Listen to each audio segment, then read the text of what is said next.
सूर्यकोटि समप्रभा निर्विघ्नं कुरु मे देव सर्वकार्येषु सर्वदा। बोले गणेश जी भगवान की जय।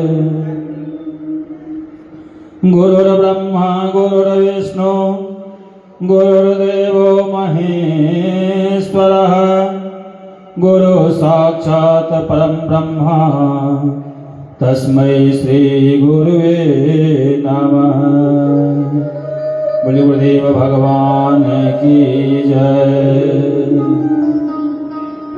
रामाय रामभद्राय रामचंद्राय वेदसे रघुनाथाय नाथाय सीताय पतये नमः। बोले श्री सीतारामचंद्र भगवान की जय। मंगल भवन अमंगल हारी द्रवहु सुदशरथ अजिर बिहारी।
हरि अनंत हरि कथा अनंता कहे सुनहि यह विधि सब संता।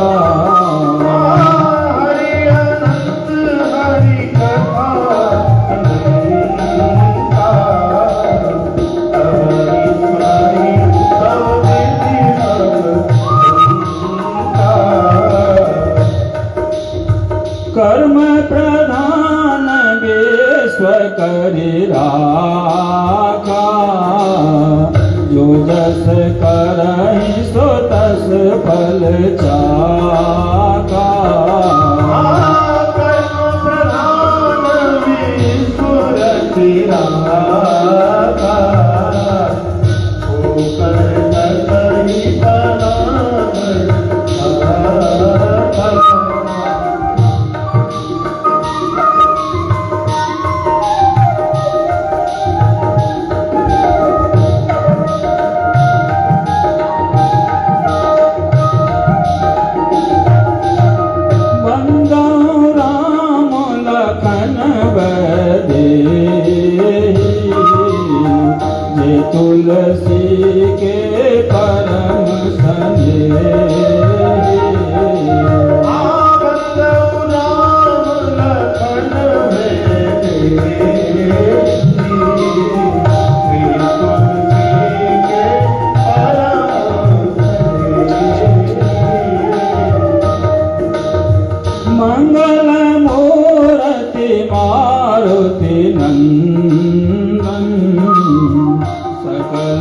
मंगल मूल निकंदन मूर्ति मारुति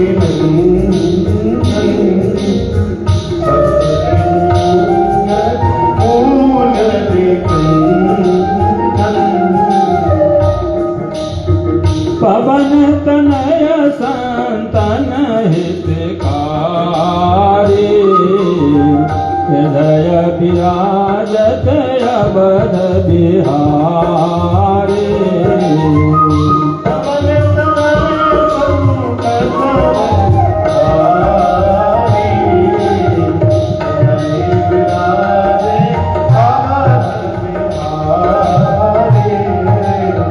मंगल भवन मंगल हारे उमा सहित जहि जप त्रिपुरारी मंगल भवन मंगल हारे उमा सहित जप त्रिपुरारी उमा सहित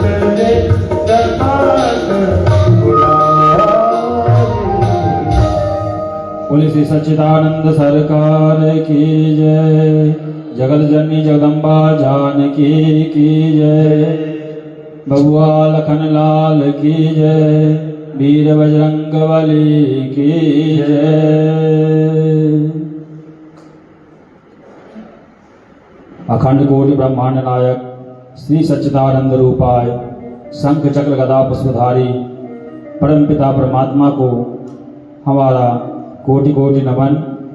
उपस्थित सभी भक्तजनों के अंदर सूक्ष्म रूप में विराजमान परमपिता परमात्मा को कोटि कोटि नमन। परम पुनीत पावन धरा श्रीमद् वृंदावन धाम पर हम सभी उपस्थित हैं और परम पर्व गुरु पूर्णिमा के इस पावन पवित्र पर्व पर हमारा श्रीमद् राम कथा का श्रवण कर रहे हैं। हमारा यह पुण्य कर्मों का फल है। किसी न किसी जन्म में पूर्वार्ध में या अभी के इस कर्म फल के अनुसार या गुरुदेव की असीम कृपा जिसके परिणाम स्वरूप हम लोग यहाँ उपस्थित हुए हैं इस परम पुनीत पावन धरा पर इस परम पुनीत कथा को सुनने के लिए। और गुरुदेव भी हम लोगों के बीच उपस्थित हैं। आज इस आसन से गुरुदेव के आशीष वचन 5 बजे से ही प्रारंभ होगा। तो इस राम कथा में आज पंचम दिवस पर हम लोग पधारे हैं। अभी तक हमने जो कथा सुना उसमें हमारे भगवान श्री राघवेंद्र सरकार मिथिलापुरी पहुंच गए हैं और मिथिलापुरी में जनक जी के स्वागत सत्कार के बाद गुरुदेव के पास बैठे हुए हैं, अर्थात विश्वामित्र जी के साथ जो जगह उनके लिए निर्धारित किया गया था उस जगह में, उस कमरे में, उस रूम में, उस जगह पर बैठे हुए हैं और मिथिलापुरी के वर्णन को सुनने, मिथिलापुरी के लोगों को दर्शन देने और मिथिलापुरी के भव्यता को देखने के लिए भगवान बड़े उत्साहित हैं। भगवान मिथिलापुरी क्यों पधारे? तो राम कथा में आपने यह देखा है अभी तक और आगे भी देखेंगे कि जहां जहां भगवान के भक्त हैं या जो भक्ति रस में डूबकर जन्मों जन्मों से लेकर इस जन्म तक भगवान के दर्शन के लिए ललायित है, भगवान हर एक जगह पर जा जा के उनको दर्शन दिए हैं। राम कथा के महत्व है ये कि राम कथा में आपने इस बात का ध्यान जरूर दिया होगा कि किसी भी भक्त को चल के भगवान के पास नहीं जाना पड़ा है। मैंने प्रथम दिवस की भी कथा में आपको कहा था कि रामायण और रामचरितमानस में जो मैंने अंतर बताया था उसमें आपको यही बताया था कि रामायण चूंकि राम जी का घर है, जहां आपको भगवान के दर्शन करने के लिए जाना पड़ता है, और ये श्री रामचरितमानस ऐसी कथा अमृत गंगा है जो निरंतर बढ़ती चली जा रही है और हर एक भक्तों के पास जा जा के पहुँचती है, और हर भक्त को उस गंगा में, उस राम भक्त की धारा में डुबकी लगाने का मौका मिलता है, अवसर प्राप्त होता है, और सब उस राम कथा के अमृत पान का अवसर सबको प्राप्त होता है। तो भगवान जो मिथिलापुरी आए हैं उसका एक कारण ये भी है कि भगवान मिथिलापुर वासियों को अपना दर्शन देना चाहते हैं। सारे मिथिलापुरी वाले उठ के भगवान के पास जाएं भगवान को दर्शन करने के लिए। इससे अच्छा भगवान कहते हैं कि आप हमारे भक्त हैं, हमने मिथिलापुरी के वर्णन बहुत सुना है, इसीलिए हम खुद आपके पास चल के आएंगे और आपको दर्शन देंगे। अब भगवान एक अतिथि के रूप में पधारे हैं मिथिलापुरी में, और गुरुदेव के साथ हैं, गुरुदेव के शिष्य स्वरूप आए हैं। तो ऐसे तो अनायास चले नहीं जाएंगे मिथिलापुरी घूमने के लिए। तो भगवान ने एक उपाय सोचा, और तब भगवान गए हैं गुरुदेव के पास, विश्वामित्र जी के पास, और कहते हैं कि गुरुदेव, भैया लक्ष्मण को मिथिलापुरी दर्शन करने का बड़ा मन होता है, अगर आप आदेश करें तो मैं भैया को एक बार मिथिलापुरी का दर्शन करा दूं। अब आप ये बताइए, जो भगवान भी पहली बार ही मिथिलांचल आए हैं, मिथिलापुरी में आए हैं, लखन भैया भी पहली बार आए हैं, तो क्या भगवान जी को मिथिलापुरी की गली गली के बारे में पता था? जनक जी के राजमहल के बारे में पता था? अगर भगवान जी को नहीं पता था तो भगवान जी लखनलाल को लेकर मिथिलापुरी कैसे घुमाएंगे? अगर इस आश्रम में कोई व्यक्ति बाहर से आता है और उसको वृंदावन घूमना होगा, तो वृंदावन के लिए घुमाने के लिए कौन जाएगा? कौन जाएगा? जिसको वृंदावन के गलियों के बारे में पता होगा वही तो जाएगा वृंदावन घुमाने के लिए। तो भगवान को तो वृंदावन में घूमने का, भगवान को तो मिथिलापुरी में घूमने के गलियों के बारे में पता नहीं था, तो भगवान ने फिर ऐसी बात क्यों कही? भगवान ने लखनलाल के बहाने, लक्ष्मण भैया के बहाने गुरुदेव को ये कहा कि हमें लक्ष्मण जी को मिथिलांचल घूमना है, मिथिलापुरी घूमना है, तो आप इनको मुझे ले जाने का मौका दीजिए। गुरुदेव मन की बात समझते हैं और कहते हैं कि राम, आप कितने सरल हो, कितने सरल हो और कितने भक्तों के मन की बात को समझने वाले हो। जो भक्त को दर्शन देने के लिए आपका दर्शन भक्तों को सहज रूप में हो जाए, इसीलिए आप लक्ष्मण जी के नाम का बहाना लेकर मिथिलापुरी घूमने का अवसर ढूंढ रहे हो, जिससे मिथिलापुरी वाले को आपका दर्शन हो सके। ये गुरुदेव मन ही मन सोचते हैं, और फिर भगवान को कहते हैं जाइए और आप मिथिलापुरी के लोगों को अपना दर्शन दीजिए। उन्होंने ये नहीं कहा कि आप मिथिलापुरी घूमिए। भगवान ने विश्वामित्र जी ने भगवान को ये कहा कि आप जाइए और मिथिलापुरी वासियों को अपना दर्शन दीजिए।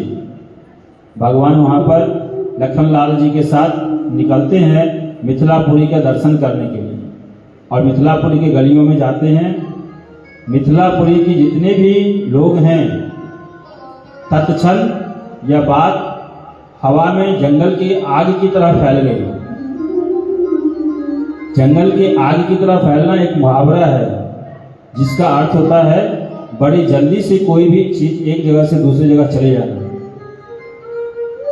तो जब भगवान निकलते हैं मिथिलापुरी भ्रमण के लिए, तो यह बात पूरे मिथिलापुरी के लोगों को पता चल जाता है कि जो विश्वामित्र जी के साथ दो शिष्य आए हैं, जो दो राजकुमार आए हैं, वो मिथिलापुरी में घूमने के लिए निकले हैं।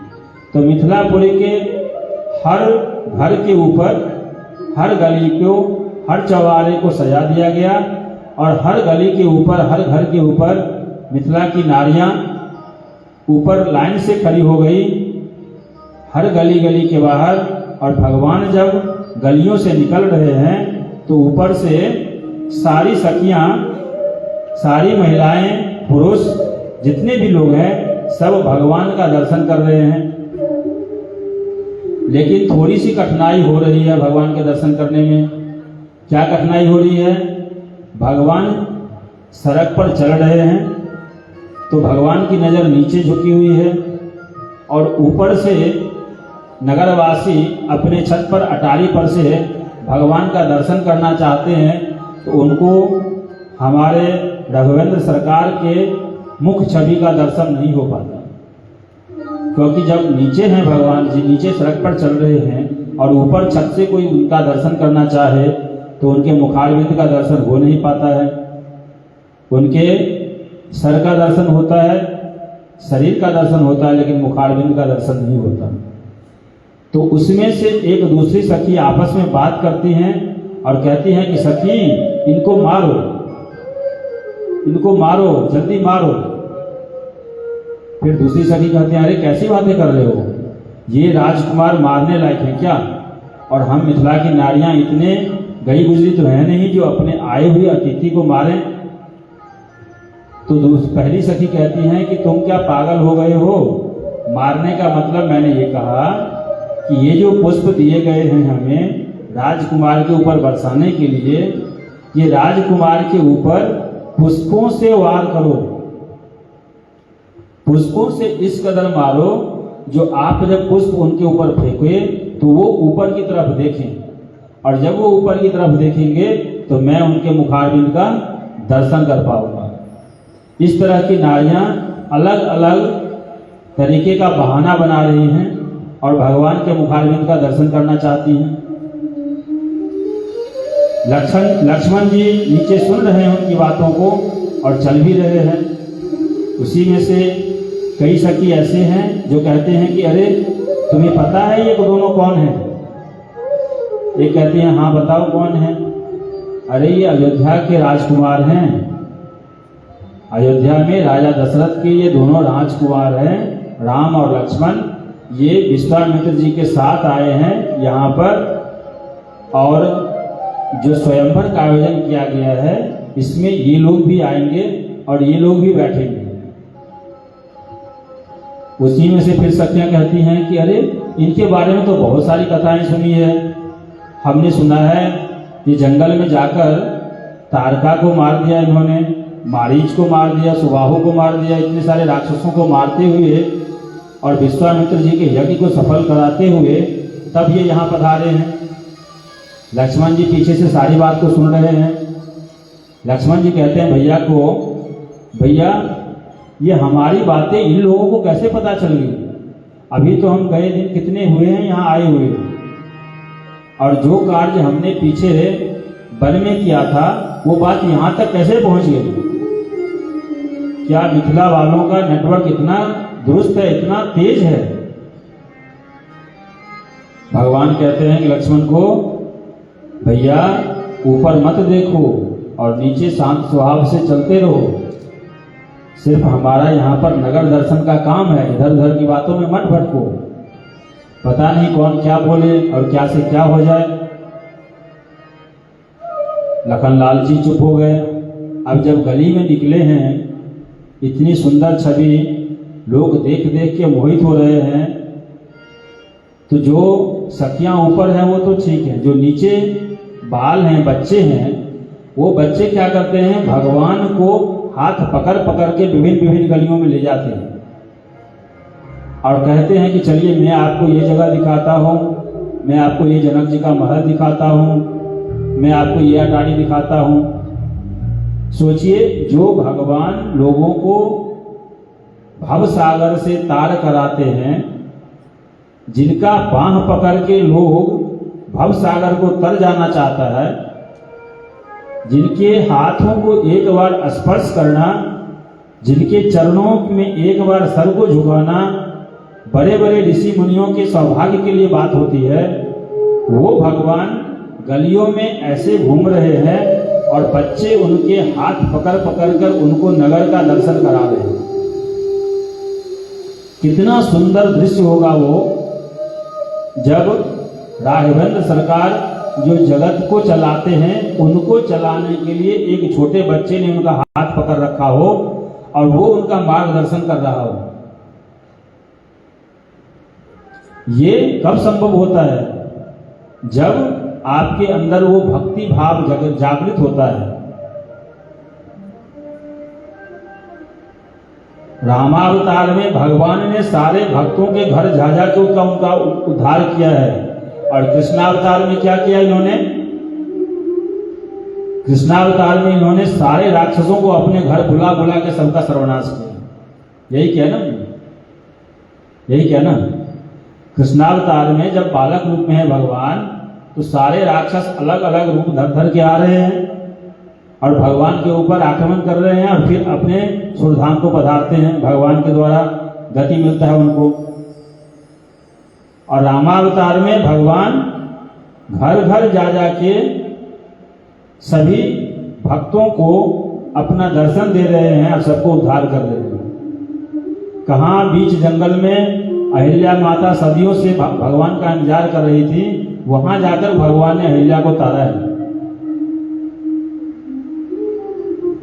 और यहाँ अब जनकपुर में लोगों को दर्शन दे देकर लोगों का जीवन सफल बना रहे हैं। तो जब बच्चे भगवान को हाथ पकड़ पकड़ के घुमा रहे थे और विभिन्न विभिन्न गलियों में घुमा रहे थे, उसी समय बच्चे उनको लेकर रंगमहल की ओर गए और जहाँ पर स्वयंवर की तैयारी हो रही थी वो जगह भी उनको दिखाया। और जगह दिखाकर कह रहे हैं कि ये जगह है जहाँ पर जानकी जी के स्वयंवर की तैयारी हो रही है और इस तैयारी में ही आप लोगों को बैठना है। यहीं पर धनुष रखा रहेगा, यहाँ पर धनुष भंग होगा, मतलब धनुष रखा हुआ है। यहाँ पर जनक जी की तपस्या का जो स्वयंवर का आयोजन है वो ये स्थल है, यहाँ पर ये कार्यक्रम होगा। इस तरह से पूरे मिथिला नगर में भगवान जी को घुमाते हैं। और मिथिलावासी जो हैं वो भगवान की उस छवि को देखकर इतना मोहित होती हैं कि वो सोचती रहती हैं कि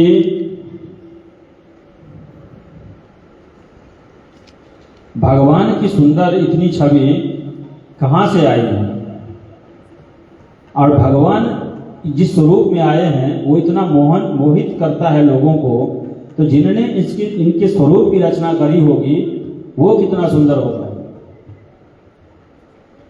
नाम तुम्हारा तारनहारा, नाम तुम्हारा तारनहारा, कब तेरा दर्शन होगा, जिसकी रचना इतनी सुंदर वो कितना सुंदर होगा, वो कितना सुंदर होगा, वो कितना सुंदर होगा, वो कितना सुंदर होगा।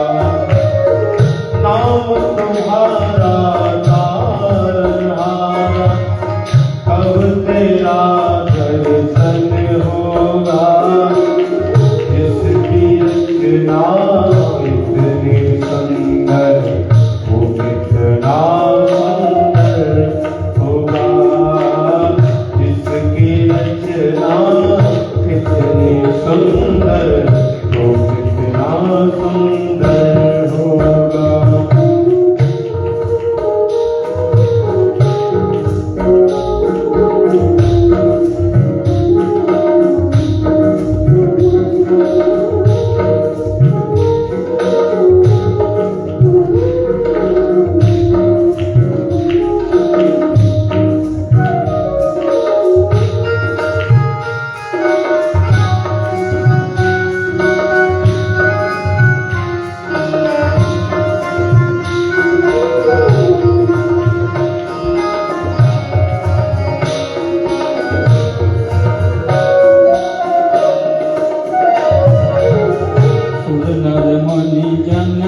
तेरे चरणों में निस दिन शीस नवाते हैं।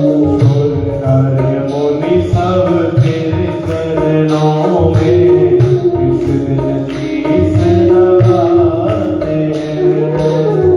सुर नर मुनि सब तेरे चरणों में निस दिन शीस नवाते हैं। मुनि सब तेरे चरणों में इस दिन शीस नवाते हैं। जो गाते हैं तेरी महिमा, जो गाते हैं तेरी महिमा, जो गाते हैं तेरी महिमा, जो गाते हैं तेरी महिमा, मन वांछित फल दाते हैं। पुण्य घड़ी समझूंगा उस दिन, जिस दिन तेरा दर्शन होगा, जिस दिन तेरा दर्शन होगा।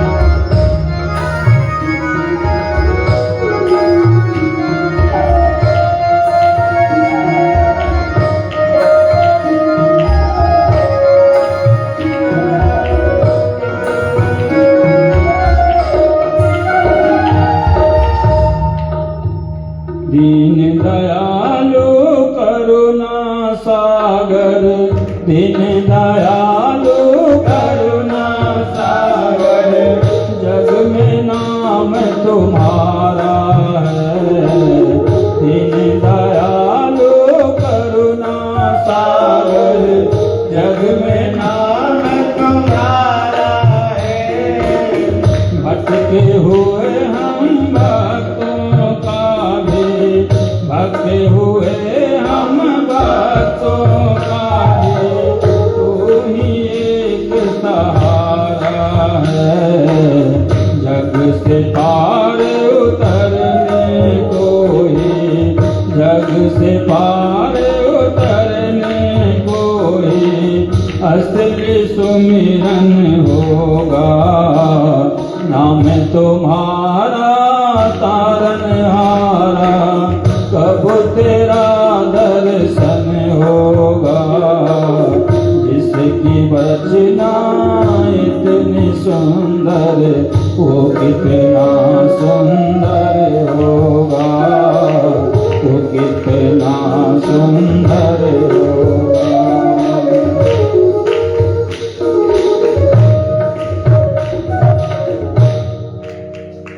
बोले सियावर रामचंद्र की जय। तो सखियां इस तरह भगवान को देखकर इतनी मोहित होती हैं और कहती हैं कि बताइए, इतना सुंदर चेहरा, इतना सुंदर मूरत देखकर सखियां मोहित होती हैं। और साथ ही अब उनके पास अवसर मिल गया है अपने सखी अर्थात अपने बहन की मूरत की तुलना करने के लिए।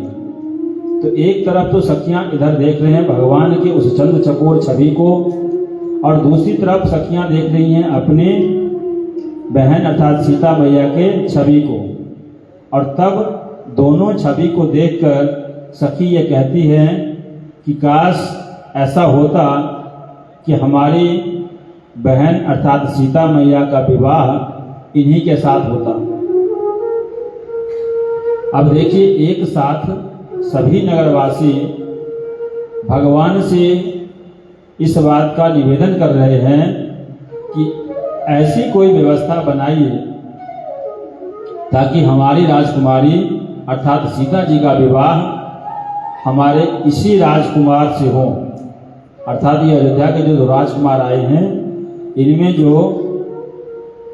सुंदर छवि वाले श्यामल वर्ण वाले रामचंद्र जी हैं, उन्हीं के साथ हमारे बहन सीता जी का विवाह हो।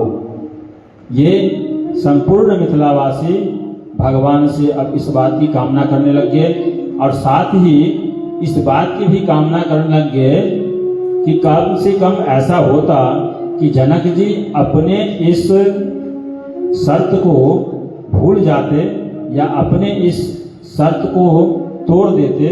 यह धनुष भंग करने का, धनुष उठाने की जो उन्होंने प्रतिज्ञा कर रखी है, जो इस धनुष को उठाएगा उसी के साथ सीता जी का विवाह होगा, वो छोड़ दे, वो भूल जाए। इस तरह की बात सारी सखियां करती हैं। और एक साथ भगवान के लिए सोचिए, जब एक साथ भगवान के विवाह के लिए लोग प्रार्थना कर रहे हैं, इतने सारे लोग, तो जब इतने सारे लोग किसी एक व्यक्ति के लिए शुभ के लिए प्रार्थना करें तो भगवान तो उनको मानेंगे कि नहीं मानेंगे? एक के लिए मना कर देंगे, दो के लिए मना कर देंगे। जब पूरा नगरवासी किसी बात के लिए भगवान से प्रार्थना करेंगे तो भगवान मना करेंगे? कभी नहीं मना करेंगे। इन सारे व्यक्तियों का, इन सारे सखियों का जो भगवान के लिए स्नेह था वो उनके पास तक पहुंच गया और इधर नगरों का जो परिक्रमा था वो भी पूरा हो गया। अब भगवान कहते हैं भैया जल्दी चलो क्योंकि समय ज़्यादा हो गया। तो गुरुदेव भी सोच रहे होंगे जो कहाँ चला गया ये दोनों, समय व्यतीत होता जा रहा है। भगवान जी ने सख्त आदेश दिया था कि कहीं पर रास्ते में कुछ ऐसा कार्य ना हो जिससे गुरुदेव की महिमा को ठेस पहुंचे। अर्थात जब हम नगर में निकले हैं गुरुदेव की आज्ञा से, तो अगर हम किसी तरह का कोई कार्य ऐसा न करें जिससे लोगों के मन में ये आए जो ऐसे व्यक्ति ये कैसा काम कर रहा है जिससे गुरुदेव के प्रतिष्ठा को हानि पहुंचे। इधर मिथिलावासी सब जो प्रार्थना कर रहे हैं उसके लिए तुलसीदास जी क्या लिखते हैं? पूरब दिशिगे दो भाई, जहाँ धनुम कहिति भूमि बनाई, अति विस्तारु चारु गज ठाई, विमल वेदिका रुचिर समाई, चहुँ दिस कंचन मंच बिचाला, रचे जहाँ बैठहि महिपाला, तहि पाछे समीप चहुँ पासा, अपर मंच मंडली विलासा, कछुक ऊँच सब भांति सुहाई, बैठहि नगर लोग जह जाई, तिनके निकट विशाल सुहाए, धवल धाम बहुबरन बनाई। किस तरह उस स्वयंवर की रचना की गई थी, कहाँ पर कैसा मंच बना गया था, कहाँ पर किसको बैठना था, किस तरह की व्यवस्था थी, ये सारी व्यवस्थाएं देखकर भगवान वापस गुरुदेव के पास पहुंच गए हैं और गुरुदेव के पास आकर फिर वापस गुरुदेव की वंदना करी है। संध्या का समय हो गया, भगवान संध्या वंदन में गए, गुरुदेव भी पूजा में गए। इसके बाद रात्रि का समय हुआ, भगवान पहुंच रहे हैं और गुरुदेव की सेवा कर रहे हैं, गुरु के चरणों की पूजा कर रहे हैं, गुरुदेव के आशीष वचन को सुन रहे हैं। जब भगवान गुरुदेव की सेवा कर लेते हैं, गुरुदेव आराम को जाते हैं, तब गुरुदेव कहते हैं कि राम अब आप भी जाओ और विश्राम करो। फिर भगवान अपने कक्ष में जाते हैं और भगवान के साथ लखन लाल भी जाते हैं। फिर लखन लाल भगवान के चरणों को दबाते हैं, चरणों की सेवा करते हैं और जब भगवान लखन लाल जी को कहते हैं कि अब आप भी जाओ विश्राम करो, तब लखन लाल जी वहाँ से जाते हैं और फिर दोनों भैया विश्राम करते हैं। फिर सुबह का समय होता है, सबसे पहले लखन लाल जी जगते हैं, सबसे बाद में लखन लाल जी सोते हैं और सबसे पहले जगते हैं। आप लोग भी गुरुकुल में हैं, गुरुकुल में सबसे पहले आप लोगों को जगाया जाता होगा। सबसे पहले विद्यार्थियों को जगाया जाता है, शिक्षक बाद में बेशक से जगे, लेकिन सबसे पहले विद्यार्थियों को जगाया जाता है। और सब अब नित्य क्रिया से निर्मित होकर संध्या वंदन को जाते हैं। यह एक परंपरा है और एक यह धर्मोचित कार्य है, जिसको अगर इसी उम्र से आप कर रहे हो, ये एक संस्कार जो आपके जीवन में आ रहा है, ये संस्कार आपको अच्छे से अच्छे जगह पर ले जाने के लिए बहुत ही उचित है। और यही एक संस्कार है जो आपको जीवन भर साथ देगा। बिगड़ने में मैंने कहा था, जो चोर बनना कितना आसान है, डाकू बनना कितना आसान है। आप रास्ते में एक छुरा चाकू लेके चलो जाओ, 2 मिनट में चोरी चकारी शुरू, आप बन जाओगे। लेकिन एक गुरुकुल में आकर और आप अपने जीवन को गुरु शिष्य परंपरा के तहत और उस संस्कार में ढालोगे, ये कितना मुश्किल है। यह भी एक तपस्या है और इस तपस्या को जब करके आप निखरोगे, तब आप अगली तपस्या पे पहुंचोगे।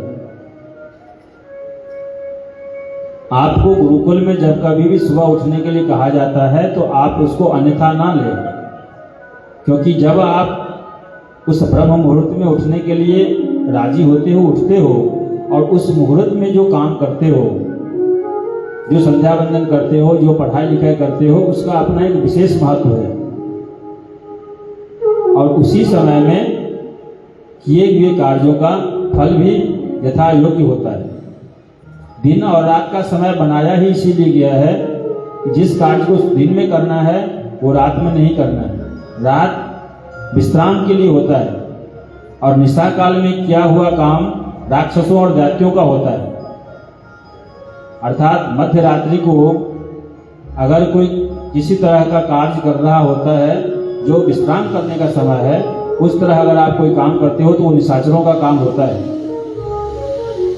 कभी कोई बात हो, कभी कोई बहुत जरूरी का काम हो, कुछ बड़ा बहुत बड़ा आयोजन हो, बात अलग है। लेकिन जो काम दिन में करने का होता है,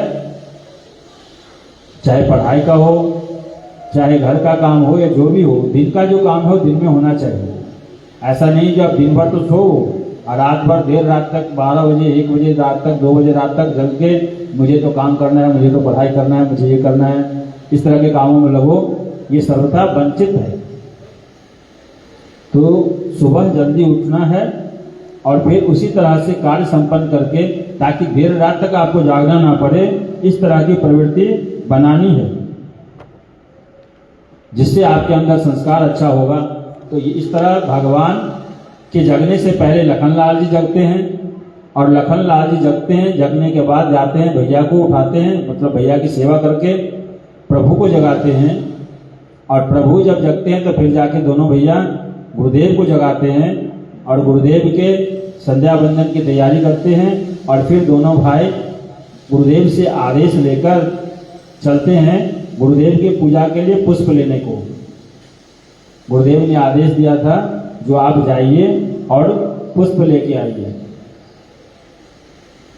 भगवान लखनलाल जी के साथ निकलते हैं घर से और कहते हैं कि मैं गुरुदेव की पूजा के लिए पुष्प लेके आऊंगा। दोनों भैया निकलते हैं और पहुंचते हैं पुष्प वाटिका में। पुष्प वाटिका अर्थात मिथिलापुरी में जो फूलों का बगीचा है वहां पर पहुंचते हैं और पुष्प लेने के लिए कोशिश करते हैं। पुष्प वाटिका में चारों तरफ से पहरेदार खड़े होते हैं, क्योंकि राजा का पुष्प वाटिका है, ऐसे अन्यथा खुला हुआ तो है नहीं, तो राजा की पहरेदारी वहां पर चलेगी। तो वाटिका के चारों तरफ पहरेदार अपने डंडों के साथ खड़े हैं। रामचरितमानस में हर चीज 2-2 तरह के पात्र हैं। पहले दिन मैंने आपको बताया था, एक नाम से मिलता जुलता 2 नाम, जैसे दशरथ जी और दशानन 2 भाइयों की कथा भी बताई थी। इसी तरह हर चीज 2-2 है, वाटिका भी 2 है। 2 वाटिका है राम कथा में, 2 वाटिका है। कौन कौन से हैं? हाँ, एक पुष्प वाटिका और एक अशोक वाटिका। देखिए कितना अंतर है दोनों में। एक कहाँ है मिथिलापुरी में और एक कहाँ है लंकापुरी में। वाटिका का इसमें क्या कसूर? जिसमें जो उसमें पेड़ पौधा उगा हुआ है उसका तो कोई कसूर नहीं कि तुम मिथिला में जगे हो और तुम लंका में लगे हो। लेकिन कहा जाता है कि काल परिस्थिति और राजा के हिसाब से ही वहां का प्रजा भी होता है। मिथिलापुरी के राजा जनक जी हैं और जनक जी धर्म के मर्मज्ञ हैं, धर्म के बहुत बड़े ज्ञाता हैं। कहा जाता है कि वो एक समुद्र हैं, धर्म का एक समुद्र हैं वो। तो जितने भी ज्ञान वाले लोग हैं, ज्ञान के मर्मज्ञ हैं, वो जाके नदी की तरह समुद्र में जाके मिलने की कोशिश करते हैं। तो जनक जी चूंकि धर्मावलंबी हैं, धर्म के मार्ग पर प्रस्त हैं, इसीलिए उनकी प्रजा जो है वो भी धर्मावलंबी है और धर्म के राह पर चलने वाले हैं। इसीलिए उनको भगवान ने जाके दर्शन दिया है। और एक राजा उधर है लंकापुरी में, जिसका राजा रावण, जो ना तो किसी का हित चाहता है, ना ही कोई पुण्य काम होने देना चाहता है और ना ही कोई धर्म का काम करता है। उल्टा ये होता है कि जो उस धर्म का काम करने भी बैठे उसको भी वो मार देता है या उसको अन्यथा ही परेशान करता है। तो जो पेड़ पौधे उस वाटिका में लगे हुए हैं और जो इधर पुष्प वाटिका में पेड़ पौधे लगे हुए हैं, उनके उगने का तो कोई दोष नहीं है, वो तो कहीं भी उग सकते थे।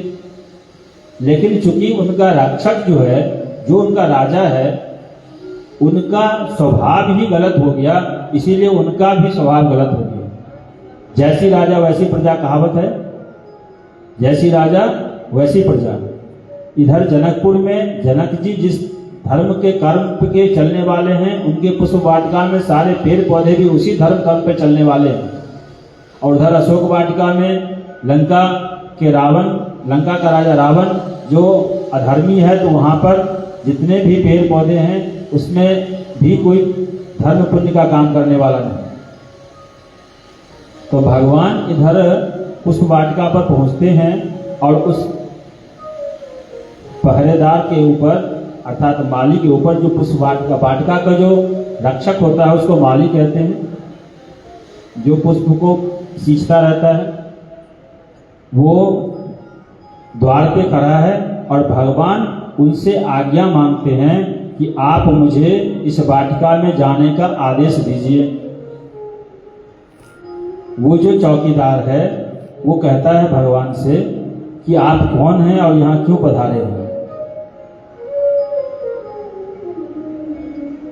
भगवान ने अपने आप को अयोध्या का राजकुमार नहीं बताया और ना ही अपना नाम बताया। उन्होंने सिर्फ इतना बताया कि मैं गुरुदेव विश्वामित्र जी का शिष्य हूँ, ये मेरा छोटा भाई है और हम दोनों गुरु जी के लिए पूजा के लिए पुष्प लेने आए हैं। भगवान ने ऐसा परिचय अपना इसलिए दिया कि भगवान नहीं चाहते थे कि हम इनको बोलें कि हम अयोध्या के राजकुमार हैं, क्योंकि हम अगर बोलेंगे हम अयोध्या के राजकुमार हैं तो इसको लगेगा कि मैं इसके ऊपर रौब दिखा रहा हूं। एक माली के आगे अगर कोई किसी राज्य का राजकुमार आ जाए तो उसकी सुरक्षा व्यवस्था ढीली पड़ जाएगी, क्योंकि उसको लगेगा कि अगर मैंने राजकुमार को जाने की अनुमति नहीं दी तो जो हमारे राजा हैं वो हमसे नाराज हो जाएंगे और फिर हमें दंडित करेगा। इसीलिए उसके ऊपर उसका बुरा प्रभाव ना पड़े, इसके लिए भगवान ने अपना परिचय ये दिया कि मैं गुरुदेव का शिष्य हूँ और गुरुदेव की आज्ञा से उनके पूजन के लिए पुष्प लेने आया हूँ। आप मुझे इस पुष्प को लाने की आज्ञा दें ताकि मैं वाटिका में जाऊं और पुष्प लेके आऊं। लेकिन वो माली और चौकीदार कहता है कि अच्छा, आप विश्वामित्र जी के साथ जो दो राजकुमार आए हैं वही हैं? तो हाँ जी, हम वही हैं। अच्छा, तो इसका मतलब आप अयोध्या के राजकुमार हैं? जी, हम अयोध्या के राजकुमार हैं। तो आप फिर राम होंगे और ये लक्ष्मण होंगे? जी हाँ, आपने सही पहचाना कि मैं राम हूँ और ये हमारा छोटा भाई लक्ष्मण है। फिर वो कहता है चौकीदार लखन लाल जी की तरफ देखे, कहते हैं अच्छा तो इनकी महिमा है तो इनके चरण स्पर्श से पत्थर भी उड़ने लग जाता है। लखन लाल जी बहुत हर्षित हुए।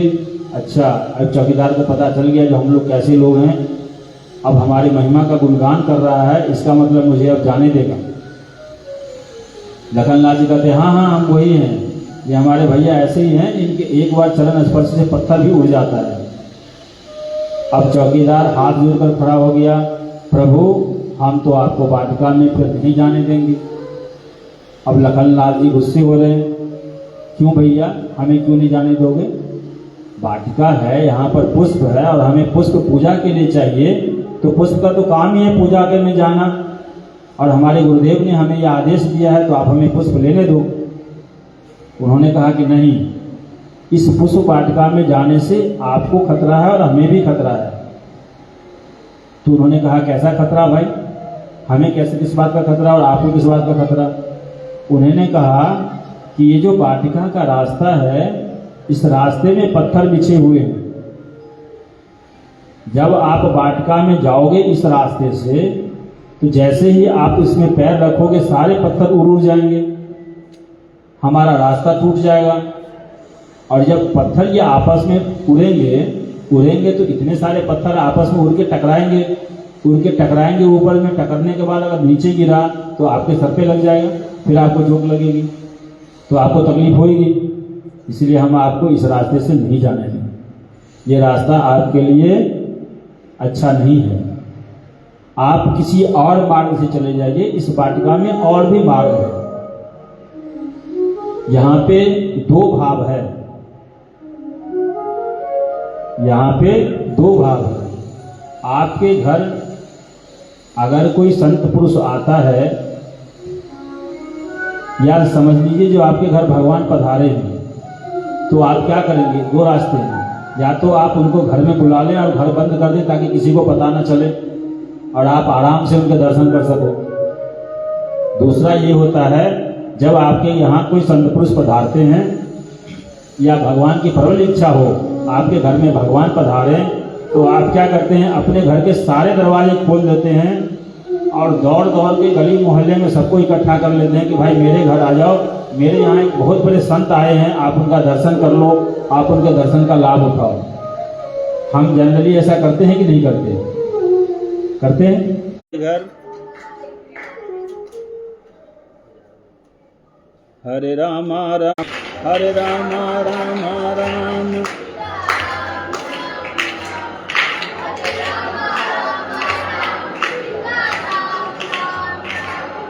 हरे राम राम राम सीता राम जय राम, हरे राम राम राम सीता राम राम राम।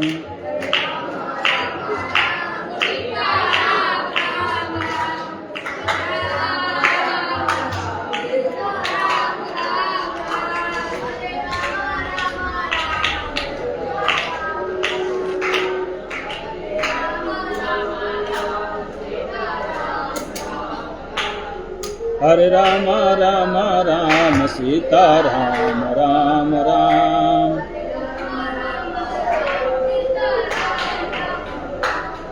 हरे राम राम राम सीता राम सीता राम, हरे राम राम राम सीता राम राम राम, हरे राम राम राम सीता राम राम राम, हरे राम राम राम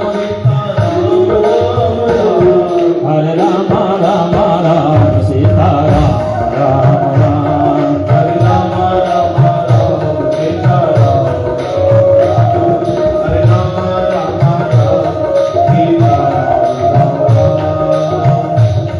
हरे राम राम राम सीता राम राम, हरे राम राम राम सीता राम राम राम, हरे राम राम राम सीता राम राम राम, हरे राम राम राम सीता राम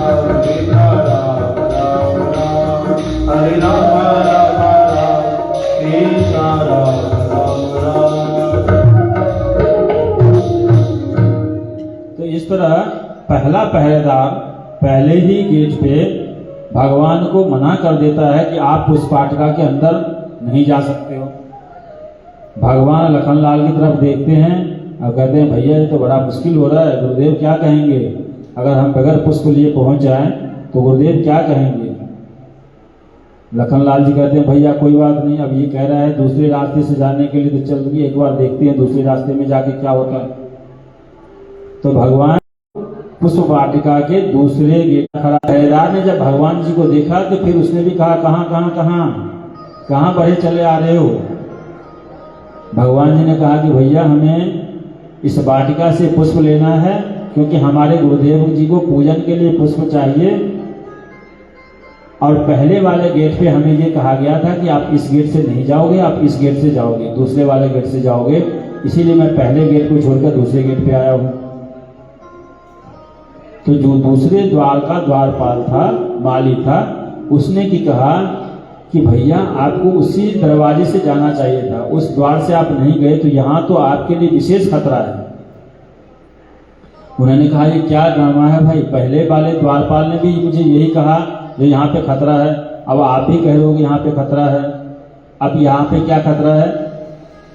द्वारपाल ने कहा कि भैया इस वाटिका में बहुत सारे भौरे हैं। भौरे कौन होते हैं? जो पुष्प पर मंडराते रहते हैं। पुष्प पर जो मंडराते हैं भौरे एक तरह के, और वो पुष्पों का रस चूसता है और फूलों के लिए ही अपनी जीवन व्यतीत करता है। तो द्वारपाल ये कहता है कि इस वाटिका में बहुत सारे भौरे हैं, और अगर आप जाओगे तो चूंकि भौरा पुष्प को देखकर मोहित हो जाता है, और आपका जो मुखारविंद है वो किसी भी पुष्प से कम नहीं है, बल्कि किसी भी पुष्प से ज्यादा अच्छा है और किसी पुष्प की तुलना में ज्यादा सुंदर है। अगर भौरों ने पुष्प को छोड़कर आपके मुखारविंद पर आक्रमण कर दिया तो फिर आपके चेहरे का क्या हाल होगा, सोचिए। इसीलिए इस रास्ते से जाने से बहुत खतरा है, आप इस रास्ते से मत जाइए, ये रास्ता बहुत खतरनाक है, हम आपको इस रास्ते से नहीं जाने देंगे। लखनलाल जी को बहुत ज्यादा क्रोध भी आ रहा है, लेकिन आगे आगे भैया हैं, भैया जो कहेंगे वही होगा।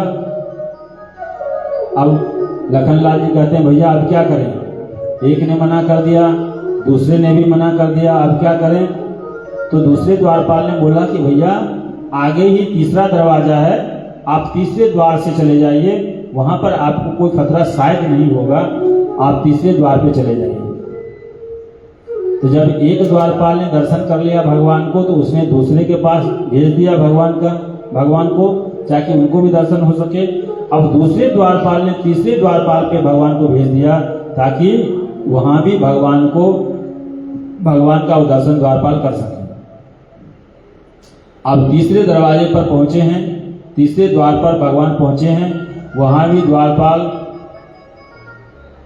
एक डंडा लेके खड़ा है और द्वार की रक्षा कर रहा है, जो कोई भी व्यक्ति इस वाटिका में ना पहुंच पाए।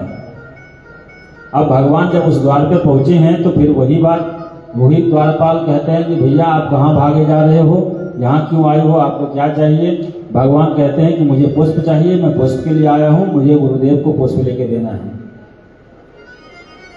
वो द्वारपाल भी कहता है कि भैया इस रास्ते से तो आप वाटिका में नहीं जा सकते। जैसे जैसे द्वार पे जा रहे हैं, लखनलाल जी का गुस्सा, क्रोध उतना ज्यादा बढ़ता जा रहा है, क्योंकि हर द्वार पे उनको मनाही हो जाती है जाने की, वो जा ही नहीं पाते पुष्प वाटिका के अंदर।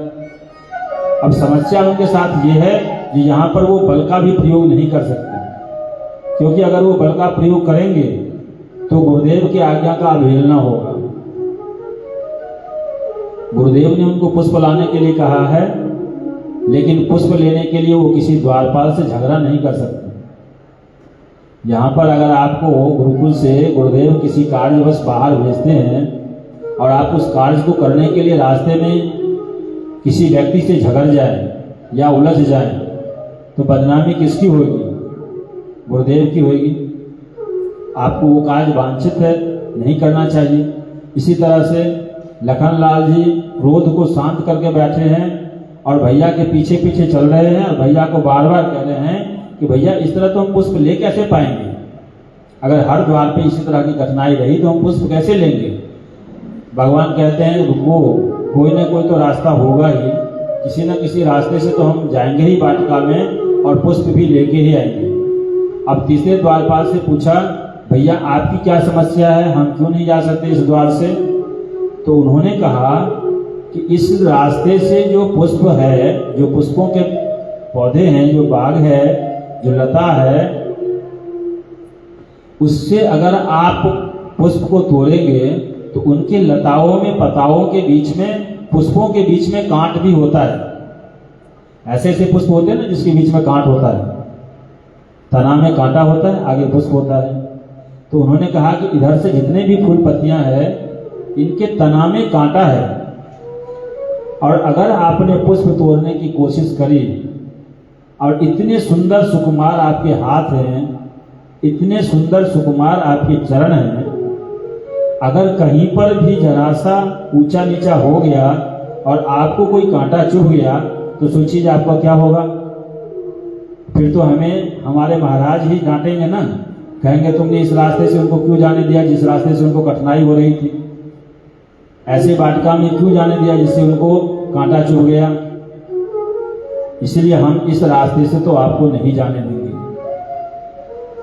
भगवान ने कहा कि ये आप हमें चेता रहे हो कि डरा रहे हो। इस तरह से तो मैं 3 द्वारपालों से इस वाटिका में घुसने का रास्ता पूछ रहे हैं और सबने मना कर दिया है, तो हम इस वाटिका के अंदर जाएं कैसे।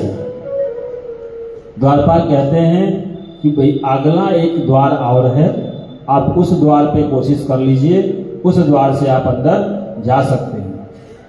भगवान ने कहा लखनलाल जी से, चलो भैया एक बार और देख लेते हैं, एक और बचा हुआ है द्वार, उस पर भी कोशिश कर लेते हैं। भगवान उस चौथे द्वार पर पहुंचे हैं। उस द्वार पर भी द्वारपाल ऐसे ही दंड लेके खड़ा है और फिर भगवान से वही प्रश्न करता है कि आप यहाँ क्यों आए हो। भगवान कहते हैं मैं पुष्प लेने आया हूँ। अब ये द्वारपाल, तीनों द्वारपालों को तो भगवान का दर्शन हो गया, ये चौथा द्वार था अंतिम द्वार, इसको भी भगवान का दर्शन हो गया। अब ये भगवान को अंदर जाने से मना कैसे कर सकते हैं। इन्होंने एक नया शर्त रख दिया। उन्होंने कहा जी ये वाटिका हमारे राजकुमारी के लिए है, मतलब ये वाटिका सीता माता के लिए है, और इस वाटिका में अगर अंदर जाना है तो आपको हमारे राजकुमारी अर्थात सीता जी की जयकारा करनी होगी, तभी आप अंदर जा सकते हो। अब लखनलाल के क्रोध का सीमा अपने चारों आसमान पे पहुंच गया।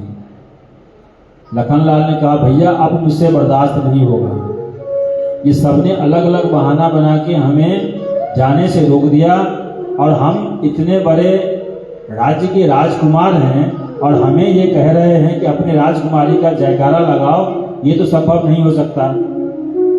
अरे मिथिलापुरी कितना भी अच्छा हो, बहुत सुंदर हो, यहाँ के लोग बहुत ही सभ्य हो, लेकिन मैं अवधवासी हूँ, अवधपुर का हूँ, तो हमारा राज्य का ही जय मैं बोलूँगा, मैं दूसरे राज्य का जय तो बोल ही नहीं सकता। अब चाहे पुष्प मिले या ना मिले, लेकिन मैं किसी दूसरे देश के राजकुमारी का जय तो नहीं बोल सकता। भगवान ने कहा कि भैया धीरज धरो, और अगर यहाँ का यही नियम है तो हमें इसी नियम का पालन करना पड़ेगा, और अगर हम इस नियम का पालन नहीं करते हैं तो हमें पुष्प नहीं मिलेगा, और पुष्प नहीं मिलेगा तो हम गुरुदेव को क्या बताएंगे। तो द्वारपाल ने कहा कि भैया यहाँ पर आपको बोलना पड़ेगा जय जय सिया,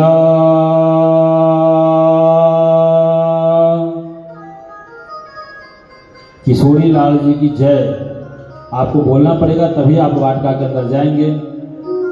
भगवान ने कहा क्या बोलना पड़ेगा, तो किशोरी लाल जी की जय। भगवान और लखनलाल जी ने आवाज लगाया जय जय जैसे इन्होंने बोला जय जय, द्वारपाल ने भी बोला जय जय किशोरी लाल की जय, किशोरी महाराज की जय। बस जयकारा हो गया, भगवान का काम बन गया। और तब जाके भगवान को पुष्प वाटिका में जाने का अवसर प्राप्त हो गया। भगवान पुष्प वाटिका में पधारे हैं और अब वो पुष्पों का निरीक्षण कर रहे हैं और पुष्प वाटिका से पुष्प लेने के लिए सोच रहे हैं जो कौन से पुष्प के वृक्ष से कौन सा पुष्प तोड़ा जाए। उसी समय मिथिला की राजकुमारी हमारी जगत जननी जगदम्बा जानकी सीता मैया उस पुष्प वाटिका में पहुंची हैं, क्योंकि वहां पर एक मंदिर है, देवी की मंदिर है।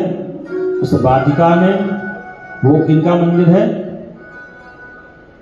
मैया पार्वती का मंदिर है।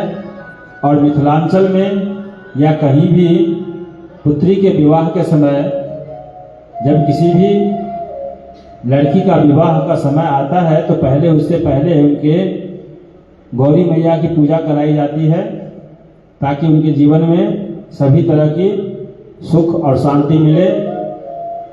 इसीलिए सीता मैया जी को भी अपने सखियों के साथ, जो उनके अष्टसखी साथ में थे, उनके साथ उस पुष्प वाटिका में भेजा गया। अब उसी पुष्प वाटिका में एक द्वार से भगवान पधारे हैं और दूसरे द्वार से सीता मैया जी पधारी हैं। सीता मैया जी गौरा पूजन करने के लिए उस मंदिर में जाती हैं और इधर भगवान पुष्प वाटिका में पुष्प लेने के लिए प्रवेश करते हैं, पुष्पों का चयन करना चाहते हैं। इधर माता मंदिर में जाती हैं तो उसमें से एक सखी उस मैया के झुंड से निकलकर बाहर निकल जाती हैं और इधर उधर देखने लग जाती हैं। इधर भगवान अपने भैया लखन लाल के साथ पुष्प वाटिका का निरीक्षण कर रहे हैं, पुष्प वाटिका के वर्णन कर रहे हैं। पुष्प वाटिका में किस तरह का क्या चीज बना हुआ है उसका वर्णन सुना रहे हैं। उस पुष्प वाटिका के बीचों बीच एक सरोवर है। सरोवर अर्थात तालाब, छोटा सा सरोवर है, लेकिन उसकी जो बनावट है, उनकी जो संरचना है वो ऐसे है जिसमें उसमें कनक पत्थर लगा हो, मणि माणिक उसमें रचित हो। भगवान उसका वर्णन करके भैया को सुना रहे हैं, उस पुष्प वाटिका का वर्णन कर रहे हैं और भैया को उसकी बात सुना रहे हैं। और उस वर्णन में बताते हैं भैया, जो देखो इस सरोवर की रचना कितनी अच्छी है और कैसे कैसे इस पुष्प वाटिका में फूल भी लगे हैं। तुलसीदास जी लिखते हैं, नव पल्लव फल सुमन सुहाए, निज संपत्ति सुर रूप लजाए, चातक कोकिल कीर चकोरा, पूजत बिहग नटत कल भोरा, मध्य भाग सरु सोह सुहावा, मणि सोपान विचित्र बनावा, विमल सलिल सरसिज बहुरंगा, जल खग पूजत पूजत भृंगा। भगवान जब उस वाटिका का वर्णन कर रहे हैं उसमें कह रहे हैं कि चातक कोकिल कीर चकोरा, ये क्या है? ये चार तरह के पक्षी हैं और इस चारों तरह के पक्षी उस वन में, उस वाटिका में चहचहा रहे हैं। ये चारों तरह के धर्मपरायण लोगों का इसमें संबोधन होता है।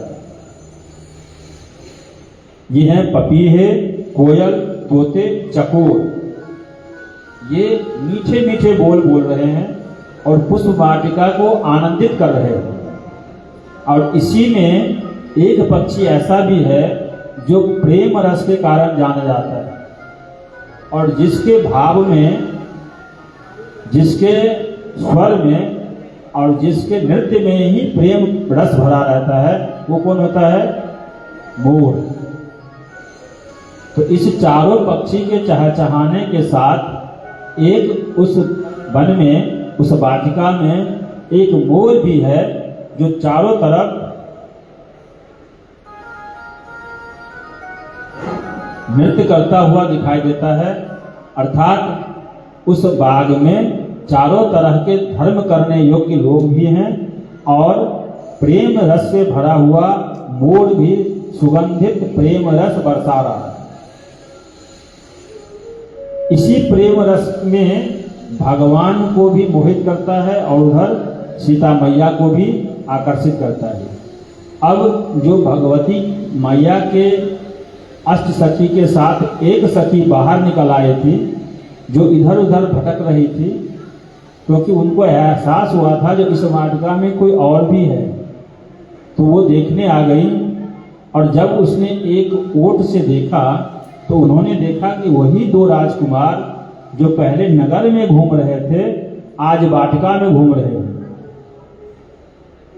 अब उस सखी के आनंद का ठिकाना नहीं था, क्योंकि जब वो नगर में थी, जब प्रभु नगर भ्रमण के लिए निकले थे, तो वो सखी ऊपर से भगवान को देख रही थी, तो भगवान के मुखारबिंद को नहीं देख पाई थी। अभी भगवान वाटिका में घूम रहे हैं और वो सखी एक लता के ओट से भगवान को देख रही है, अर्थात भगवान का दर्शन उनको हो रहा है। अब मैंने आपको पहले कहा था कि भगवान के जो भक्त होते हैं, उनको अगर भगवान का दर्शन कैसी भी तरह हो जाए, या भगवान के जो चाहने वाले लोग हैं उनको अगर भगवान दिख जाए या संत पुरुष दिख जाए, तो वो चाहते हैं कि मेरे साथ साथ और भी लोग इस बात से आनंदित हों, उस सभी का दर्शन कर सकें। इसीलिए वो सखी वहाँ से भागी भागी गई हैं और वापस जाके सीता जी को कह रही हैं कि देखो, इस वाटिका में वही दो राजकुमार यहाँ भी पधारे हैं जो नगर घूमने के लिए, नगर भ्रमण के लिए आए थे। अब सीता जी को भी उन दोनों राजकुमार को देखने की उत्कंठा हुई कि आखिर वो दोनों राजकुमार कौन हैं। इधर भगवती क्या पूजन करने के लिए मैया आई हुई हैं और इधर भगवान पुष्प वाटिका से पुष्प ले रहे हैं। अब दोनों के बीच में जो दूरी है वो सिर्फ पुष्पों के वृक्षों का और झालों का है। अब दोनों में भगवान का और मैया जानकी का जो प्रथम मिलन यहाँ पे होता है, उसमें सिर्फ झाड़ और पत्तियां रुकी हुई हैं। अब भगवान अपने पुष्प ले रहे हैं विभिन्न विभिन्न वृक्षों से। ऐसी माया हो रही है कि भगवान को किसी पुष्प वृक्ष से किसी पुष्प को तोड़ने की जरूरत ही नहीं पड़ती। सारे वृक्षों के फूल अपने आप ही भगवान के ऊपर बरस रहे हैं। किसी फूल को तोड़ने की कोई जरूरत ही नहीं पड़ रही है, क्योंकि उन पुष्पों का जीवन इसीलिए था सुरक्षित कि उस बाग में कभी न कभी प्रभु आएंगे, कभी न कभी रघुवर नाथ जी आएंगे, और वही उस पुष्पों का जीवन का आधार था। तो जब इस वाटिका में भगवान आएंगे तो हमारा भी जीवन सफल होगा। तो भगवान को किसी डाल को छूने की जरूरत नहीं पड़ती। डाल से पुष्प अपने आप ही बरसता है, अपने आप ही टूट टूट के गिरता है, और कुछ भगवान के डाली में पहुंचता है, कुछ भगवान के मुखारबिंद पर गिरता है, कुछ भगवान के चरणों में गिरता है। जिस पुष्प की जैसी माया, जिस पुष्प की जैसी प्रारब्ध की कमाई है, उसको वो स्थान मिल जाता है।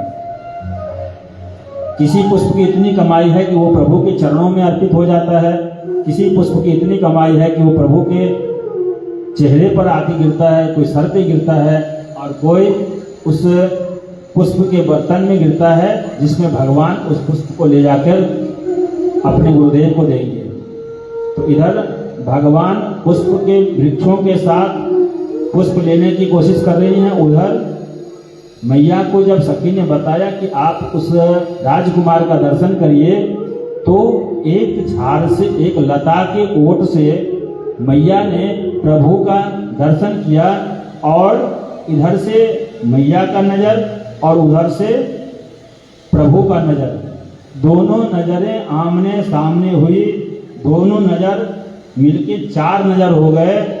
बोले श्री सीतारामचंद्र भगवान की जय, मैया जानकी की जय। तो ये भगवान का प्रथम मिलन हो रहा है पुष्प वाटिका में। और इस मिलन का महिमा ये है कि जैसे ही भगवान की नजर सीता मैया के नजर से 4 हुई, दोनों ने एक दूसरे के नजर में नजर मिलाकर देखा तो एक अनोखी घटना घटी। क्या घटना घटी? घटना ऐसी घटी कि जो पलकें होती है ना, पलकें आंखों के ऊपर जो पलकें होती है उसने गिरना बंद कर दिया, मतलब झुकना बंद कर दिया। अर्थात पलकें झुक ही नहीं रही, ना तो मैया की पलकें झुक रही है, ना भगवान की पलकें झुक रही है, और दोनों एक दूसरे को देख रहे हैं। ऐसा क्यों हुआ?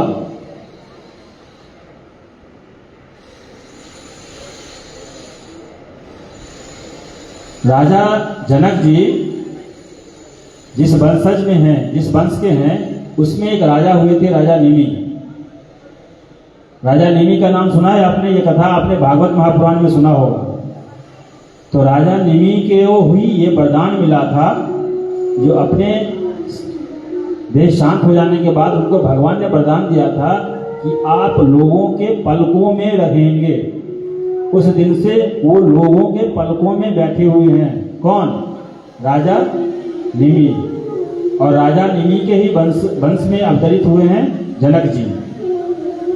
तो एक परंपरा ये है कि जिस नजर में निमि जी बैठे हैं वो अपने पुत्री अर्थात जानकी जी और अपने होने वाले दामाद अर्थात प्रभु को एक साथ कैसे देख सकते हैं।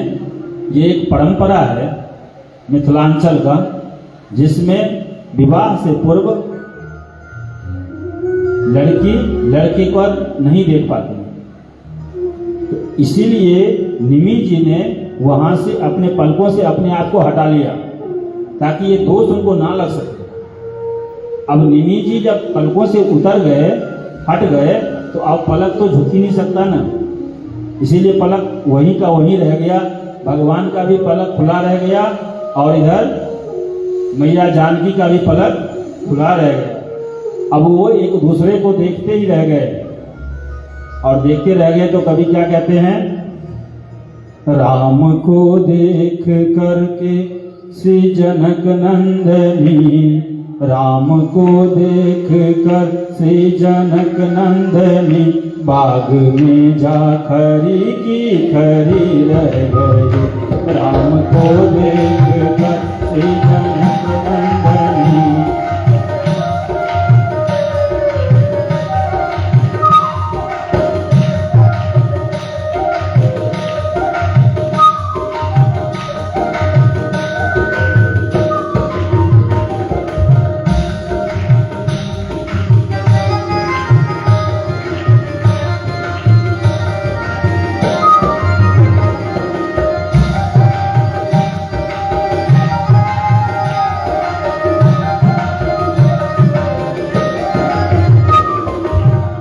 राम को देख कर श्री जनक नंदनी, बाग में जा खरी की खरी रह गई। राम को देख करके जनक नंदनी, बाग में खड़ी की खड़ी रह गई। राम देखे सिया माँ सिया राम को, राम देखे सिया और सिया राम को, राम देखे सिया माँ सिया राम को, राम देखे सिया और सिया राम को, चारों अखियाँ लड़ी की लड़ी रह गई। चारों सिया लड़ी की लड़ी रह गई। राम देखे सिया माँ सिया राम को, राम देखे सिया और सिया राम को, चारों अखियाँ लड़ी की लड़ी रह गई। चारों सिया लड़ी की लड़ी रह गई।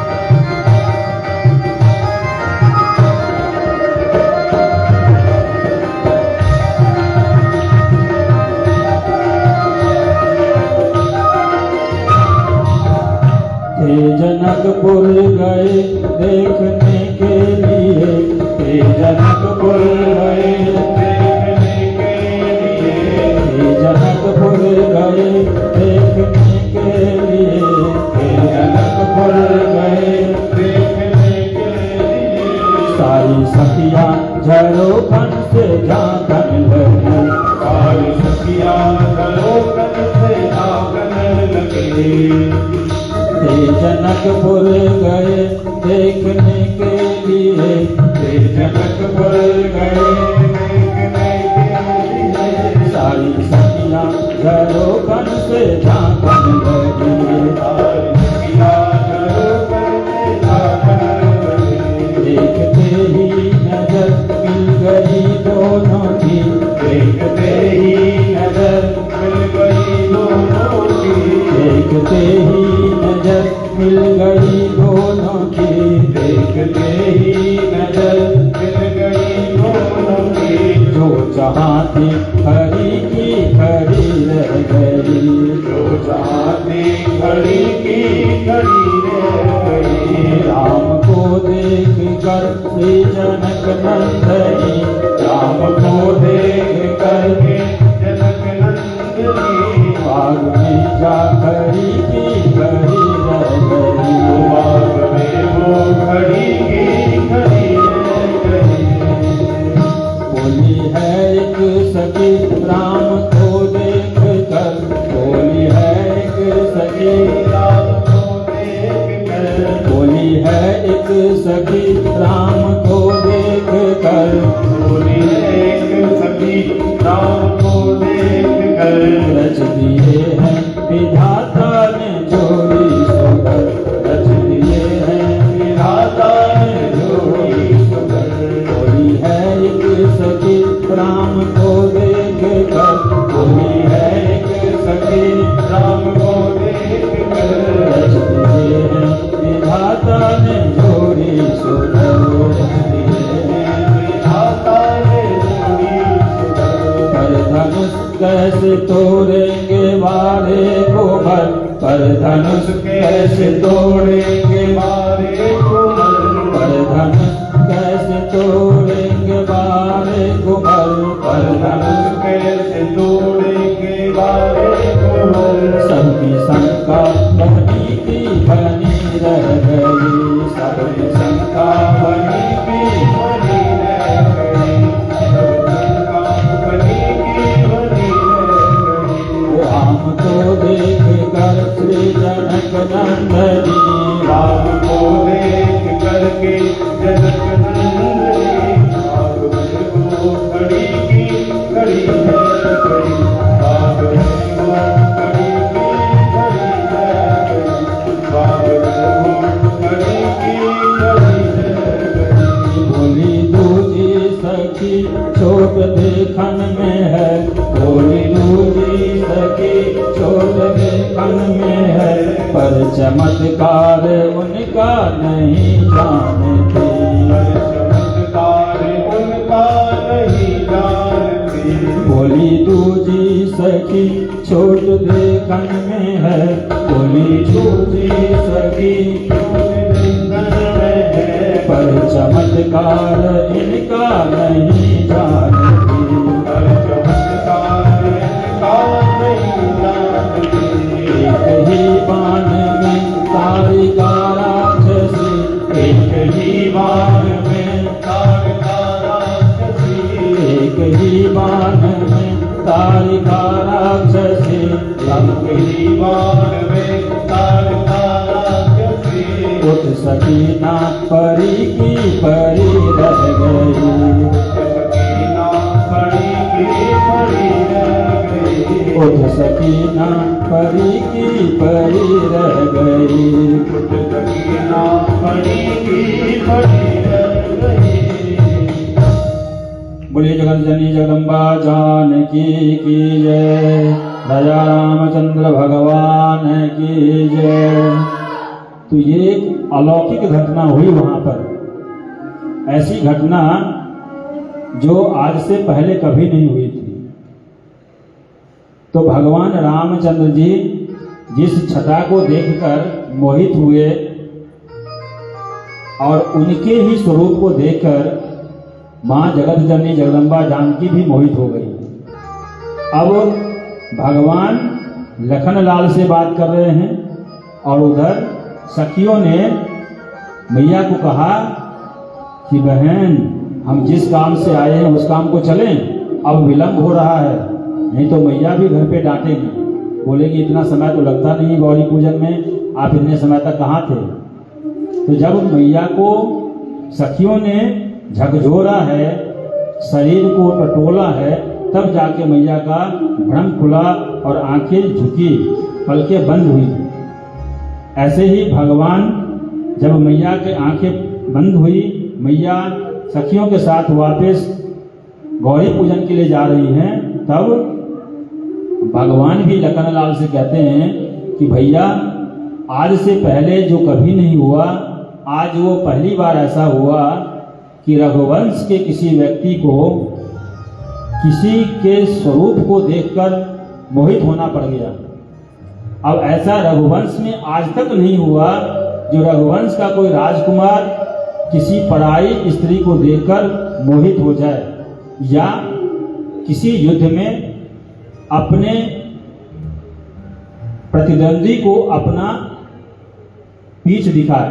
ये दो काम रघुवंश में कभी नहीं हुआ। पहला काम तो किसी पर नारी के ऊपर मोहित होना, और दूसरा काम किसी भी प्रतिद्वंदी को अपना पीठ दिखाना, ये रघुवंश में कभी नहीं हुआ।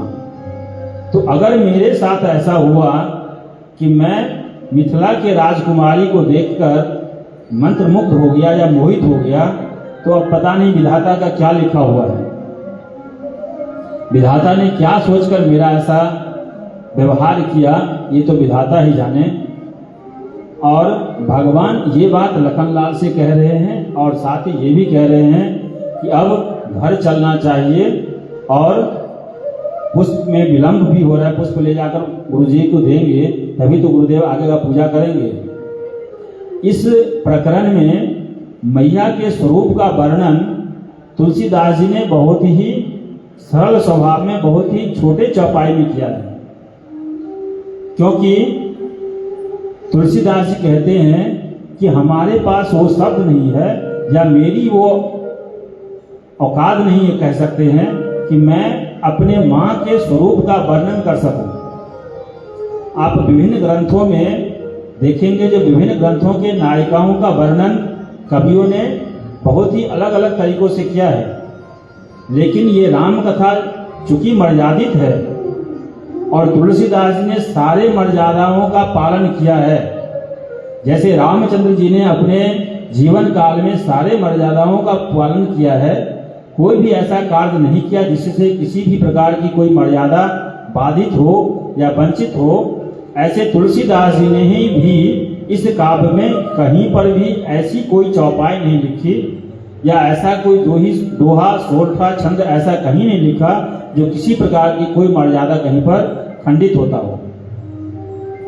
उन्होंने एक थोड़ी सी चौपाई में लिख दिया, सिए बर नहु तेई उपमा देहि, कुकवि कहाई यजसु बोले, जो पठित रहु तिये समसिया, जग असी जुगति कहाँ कमनिया। क्या कहते हैं तुलसीदास जी कि मैं अगर सीता जी के स्वरूप का वर्णन करूं तो मैं कभी ना कहूं, मैं कुकवि हो जाऊं। कुकवि क्यों हो जाऊं? कुकवि का क्या मतलब हो गया कि मैं कवि के कहनाने लायक ना रहूं। कैसे कि अगर मैंने माता के स्वरूप का कोई वर्णन किया और उसके लिए कोई शब्द लिखा, तो ऐसे शब्द किसी भी शब्दकोश में ऐसा कोई शब्द नहीं जो मैया के स्वरूप का वर्णन कर सके, वास्तविक वर्णन कर सके। जब आप कभी भी किसी भी चीज के उपमा को बताते हैं, अगर किसी चीज के सुंदरता को आप बताते हैं, तो उसके लिए किसी दूसरे चीज की सुंदरता को माध्यम बनाते हैं। ये देखो, इस जगह की सुंदरता उस जगह की सुंदरता से कितनी अच्छी है, या इस जगह की सुंदरता उस जगह की सुंदरता से अच्छी नहीं है, ऐसा उपमा देते हैं। इसीलिए तुलसीदास जी कहते हैं कि मेरे पास ऐसा कोई शब्द ही नहीं है जिसके उपमा में दे सकूं माता के सुंदरता के लिए। और अगर मैंने कोई उपमा दे भी दिया और अगर वो गलत हो गया तो मैं कभी का कुकभी हो जाऊंगा, तो मैं ऐसा पाप क्यों करूं। इसीलिए तुलसीदास जी ने 90 तुले शब्दों में ही मां के स्वरूप का वर्णन किया है। साथ ही ये भी कहते हैं कि मैं ऐसी महिला कहां से लाऊं जिसके सौंदर्य की तुलना मैं माता सीता के सौंदर्य से कर सकूं। इसीलिए तुलसीदास जी ने मैया के रूप का वर्णन यहाँ पर ज्यादा चौपाइयों में किया ही नहीं है, उन्होंने 90 तोले चौपाइयों में ही माता के स्वभाव। आप बता दीजिए, जब उन्होंने ये कह दिया कि मेरे पास इसका कोई शब्द नहीं है जिससे मैं उस शब्द के थ्रू, उस शब्द के माध्यम से माता के स्वरूप का वर्णन कर सकूं, तो सोचिए जो माँ की सुंदरता कहाँ होगी। और वैसे भी माँ की सुंदरता का कोई पुत्र तो वर्णन नहीं कर सकता, और किसी पुत्र के बस का ये है भी नहीं, और ऐसा करना भी नहीं चाहिए। तो तुलसीदास जी ने उस मर्यादा का भी ध्यान रखा है। और फिर तुलसीदास जी ने माँ के सौंदर्य का यहाँ पर उस तरह का विवरण नहीं दिया। अब माता पहुंची है कहाँ पर, गौरा माता की पूजा करने के लिए, और पार्वती जी के मंदिर में पहुंची अपने फूल बेलपत्री से के साथ, जो भी उनके पूजन की सामग्री थी वो सामग्री लेकर पहुंचती हैं, और तब वो मैया का पूजन करती हैं। मैया का पूजन करते समय, मैया मतलब पार्वती जी के पूजन करते समय, अब चूंकि पार्वती जी उस कुल की देवी थी, इसीलिए कुल देवी का पूजा पहले होता है, तो देवी के पूजन में गई थी और माता की पूजा कर रही थी। माँ की पूजा उधर कर रही थी और इधर मन में ये चल रहा था कि हमें उस राजकुमार जिसका अभी हमने दर्शन किया, अर्थात भगवान श्री राम प्रभु जैसा ही वर, मतलब भगवान प्रभु श्री राम जी मुझे वर स्वरूप मिले, इस बात की कामना उनके मन में थी। इसी कामना के साथ वो गौरी माता की पूजा कर रही थी। जैसे ही उनका पूजा संपन्न हुआ, वहाँ पर एक आकाशवाणी हुई और माता का आशीर्वाद, पार्वती माँ का आशीर्वाद सीता मैया को मिला। क्या मिला? तुलसीदास जी लिखते हैं, मनु जाहिरा चाहूं मिलहूं सोवर, सहज सुंदर सांवरो, करुणा निधान सुजानशील, सदेह जानत रावरो।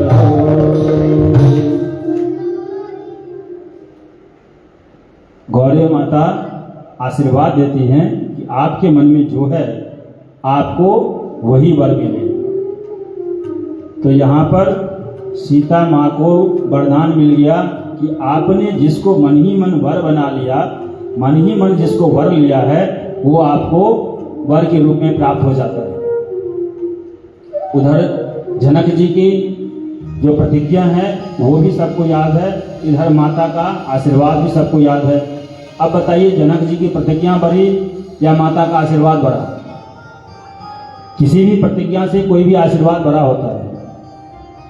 कोई भी आप प्रतिज्ञा कर लो, लेकिन अगर भगवान का आशीर्वाद आपको प्राप्त हो गया, उस प्रतिज्ञा के उलट भी प्राप्त हो गया, तो आपको वो आशीर्वाद ही फल देगा।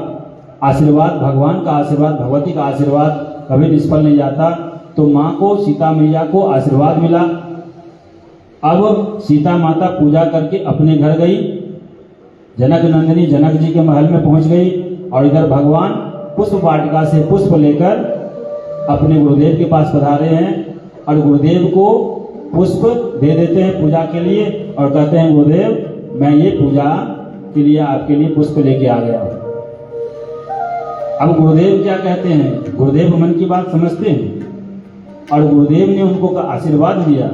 विश्वामित्र जी ने भगवान को आशीर्वाद दिया, जो आपके मन में जो है वो सफल हो, सुफल हो ये मनोरथ को ही, अर्थात आपके मन में जो है वो सुफल हो जाए।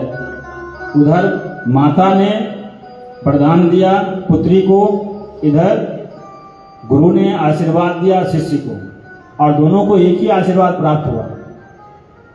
क्या?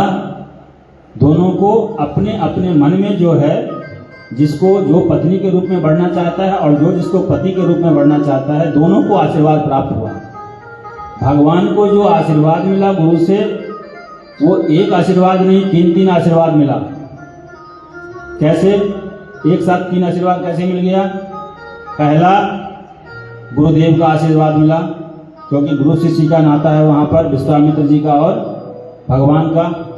दूसरा, पिता का पुत्र को आशीर्वाद मिला, क्योंकि भगवान के पिता बन के ही विश्वामित्र जी पधारे हैं जनकपुर में। दशरथ जी ने अपने दोनों पुत्र को विश्वामित्र जी को दान स्वरूप दिया था, जो मैं आपको अपना दोनों पुत्र दान कर रहा हूं और आज से आप इनके पिता हो।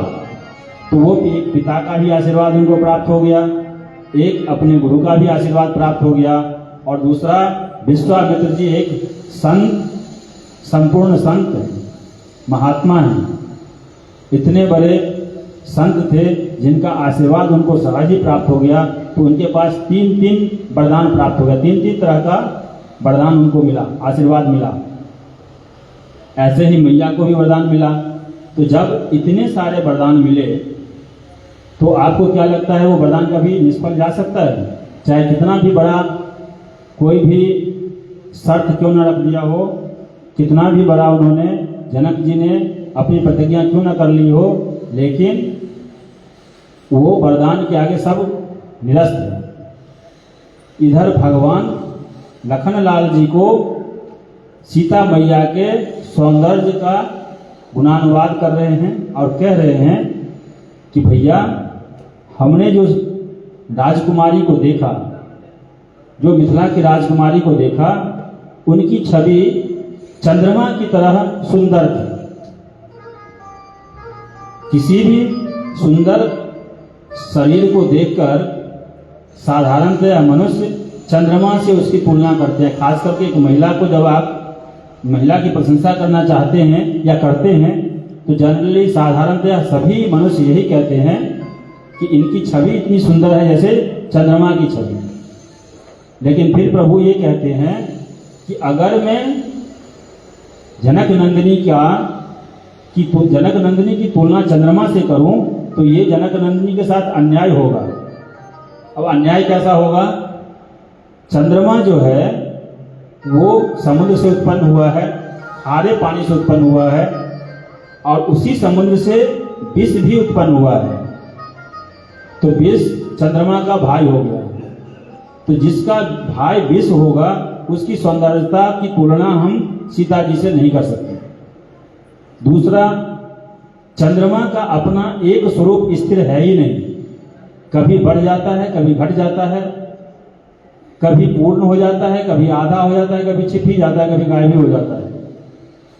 तो जिसके अपने स्वरूप में कोई स्थिरता नहीं है, जो अपने एक स्वरूप को धारण करके नहीं रह सकता, ऐसे चंद्रमा की तुलना हम मां सीता के स्वरूप से नहीं कर सकते, क्योंकि ये तो सीता जी के स्वरूप का अपमान होगा। दूसरी बात हो गई। और तीसरी बात ये कि चंद्रमा में दाग है, चंद्रमा कलंकित है। आपने कथा में सुना होगा चंद्रमा को क्यों दाग है और क्यों कलंक लगा हुआ है। तो ये 3 कारण हैं जिसके कारण हम मां सीता की सौंदर्य की तुलना चंद्रमा से नहीं कर सकते। भगवान ने पहले शब्दों में ये कहा था कि सुंदरता की सीमा जो है, सीता मैया की सुंदरता जो है वो चंद्रमा के समान है, लेकिन अगले ही शब्दों में उन्होंने इस बात को खंडित कर दिया और उन्होंने कहा कि हम सीता मैया के सौंदर्य की तुलना चंद्रमा से नहीं कर सकते। और इधर सीता मैया अपने घर में भगवान रामचंद्र जी की छवि को देखकर जो मोहित हुए हैं, तो वो उन छवि को ही भरना चाहते थे, इसीलिए वो राम जी के उस मूर्त के ऊपर मोहित थे और उन्हीं के छवि को दिन रात निहारते थे। इधर जो मैया की अष्ट सखियां थी, वो जब भगवान के स्वरूप को देख के आए थे, तो उनके भी मन में यही लालसा थी। मुझे लगता है गुरुदेव को आने की गुरुदेव के आने का समय हो गया है, तो मैं अपनी कथा को जल्दी जितनी जल्दी होगी विराम दूंगा। तो इधर भगवान सीता जी के रूप का, मोहिनी रूप का वर्णन कर रहे हैं, और उधर सीता माता की जो सखियां हैं वो भगवान के उस रूप को देखकर अपने सखियों के बीच में ये कहती हैं कि एक भजन गाती है जो मिथिला की सभी नारियां गाती है। अगर इस भजन में कहीं पर मैथिली का शब्द है, अगर आपके समझ में ना आए तो मैं उसको बाद में ही बता दूंगा। जेहने किशोरी मोरी तेहने किशोर है, जेहने किशोरी मोरी तेहने किशोर है, विधि ना लगावल जोरी, विधि ना लगावल जोरी, कहना बेजोर है, विधि ना लगावल जोरी, कहना बेजोर है।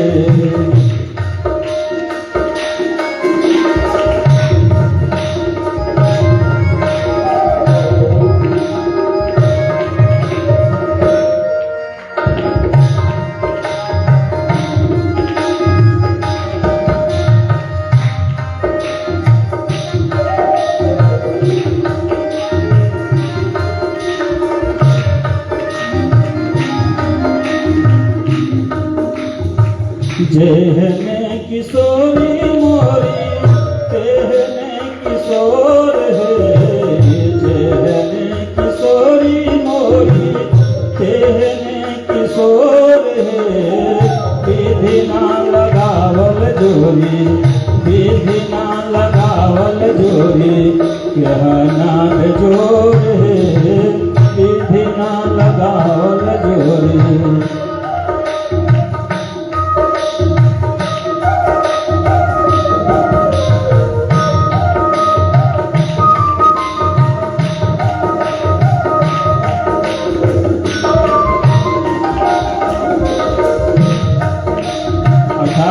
जैसे ही सीता मैया जी की सुंदर छवि है, जैसे ही किशोरी जी हैं, वैसे ही किशोर जी हैं, अर्थात भगवान राम भी उसी तरह के हैं। और विधिना अर्थात विधि ने, विधाता ने कितनी अति सुंदर छवि बनाई है दोनों की, और कितनी अच्छी जोड़ी बनाई है मैया जानकी की और भगवान जी की। इसीलिए वो कहते हैं, आगे भगवान के सौंदर्य के वर्णन में कहते हैं कि श्यामल बदन घुमरल घटा घन गोर है, श्यामल बदन घुमरल घटा घन घोर है, ए महर किशोरी हमर, ए महर किशोरी हमर, पूर्णिमा इजोर है, ए महर किशोरी हमर, पूर्णिमा इजोर है।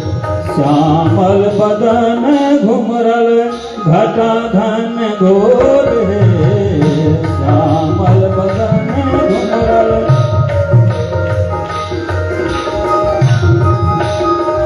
अर्थात भगवान का स्वरूप जो श्यामल वर्ण है, और साथ में ये घुंघराले बाल होते हैं, इसलिए कहते हैं कि घुंघराले बाल हैं। ये दोनों घटा घनघोर है ऐसा दिख रहा है उनको। और दूसरी तरफ किशोरी जी जो है अर्थात जानकी जी जो है वो पूर्णिमा के चांद की तरह योर है, मतलब इतना उज्जवल है। साथ ही जिनका लगी जोगी मुनि कैलानी जोग है, जिनका लगी जोगी मुनि कैलानी जोग है, से मेरा पाहुन श्री सो मोरा पाहुन श्री राम चित चोर है, विधि ना बनावल जोरी, कहना बेजोर है। जेहने किशोरी मोरी तेहने किशोर है, जेहने किशोरी मोरी तेहने किशोर है, विधि ना लगावल जोरी, कहना बेजोर है, विधि ना लगावल जोरी।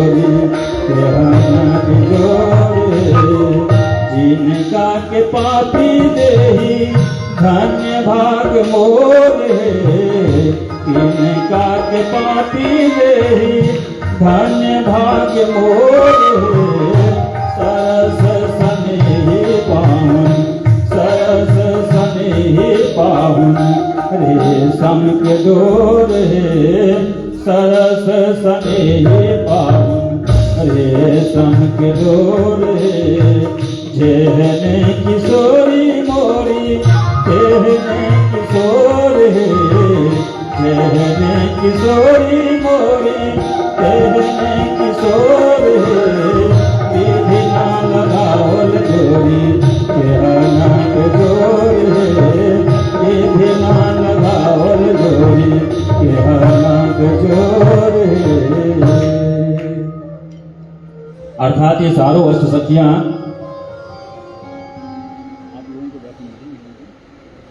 गुरुदेव का आने का समय हो गया। गुरुदेव आ रहे हैं।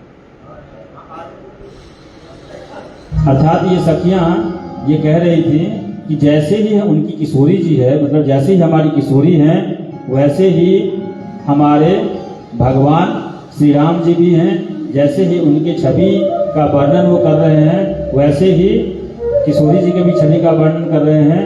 तो इन लोगों का भी ये कहना है कि विधि ने अर्थात विधाता ने जानबूझ के ही ऐसा संजोग बनाया है और ऐसी जोड़ी बनाई है जो दोनों के लिए ही उचित है।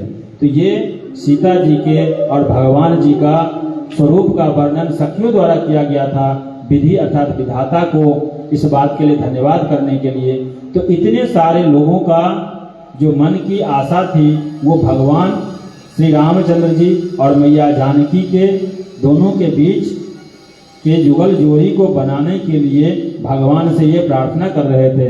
मिथिला में दामाद को अर्थात जमाई को पाहुन भी कहा जाता है, इसीलिए आपने इस भजन में पाहुन का शब्द सुना था। ये मिथिलांचल के शब्द हैं। आज की कथा को हम यहीं पर विश्राम देंगे क्योंकि गुरुदेव के आने का समय हो रहा है। गुरुदेव के आने का समय हो रहा है 5 बजे से गुरुदेव का आप गुरुदेव के मुखारबिंद से उस अमृतमयी वर्षा, वो अमृतमयी कथा का वर्षा होगा यहाँ पर और आप उस वर्षा में डूबेंगे, उस आनंद में डूबे लगाएंगे। बड़े ही सौभाग्य की बात है कि हमारे इस गुरु पर्व पर गुरुदेव यहाँ पर पधारे हैं हम लोगों को अपना आशीष वचन देने के लिए। तो हम इस कथा को आज पंचम दिवस के कथा को मिथिलापुरी के इसी पुष्प वाटिका के प्रसंग तक रोकते हैं। मिथिला में अपने दामाद का स्वागत अर्थात जमाई का स्वागत इतने ही भाव से किया जाता है। इसीलिए मैंने कल भी प्रभु को मिथिला में ही रखा, आज भी प्रभु को मिथिला में ही रखा। कल की कोशिश हमारी ये रहेगी कि कल भगवान जी का विवाह मिथिला में करा दें और मिथिला में कम से कम 3 दिन का जो स्वागत भगवान का मिथिला में हो, क्योंकि पुराने जमाने में बारातियों का स्वागत मिथिला में 3 दिन रखा जाता था। एक दिन बारात और दूसरे दिन उनके समधियों का स्वागत होता था और तीसरे दिन महाबारात कहा जाता था उसको। 3 दिन मिथिला में बारातों को रोका जाता था, पहले ये परंपरा थी। इसीलिए मैंने प्रभु को 3 दिन मिथिला में रोक दिया है। कल इसके कथा को आगे चलाएंगे। आज की कथा को यहाँ पर समाप्त करते हैं और भजन एक प्रभु का नाम गुणगान करते हैं। लगता है उस बीच में गुरुदेव पधार जाएंगे।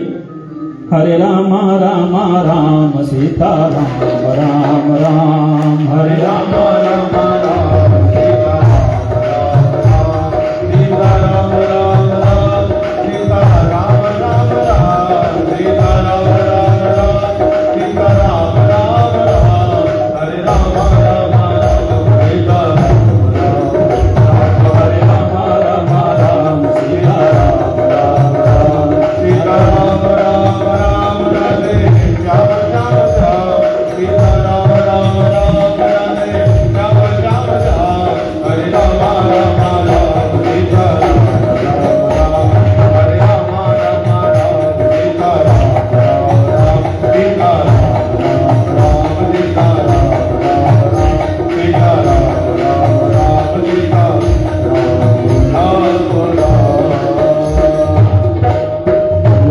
भगवान की जय, राजा रामचंद्र भगवान की जय, जगत जननी जगदम्बा जानकी की जय।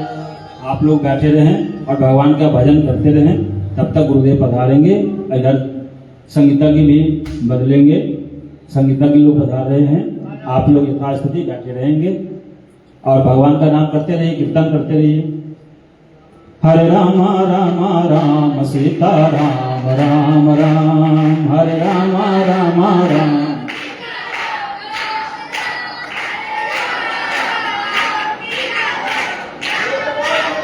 हरे राम राम राम सीता राम राम राम, हरे राम राम राम सीता राम।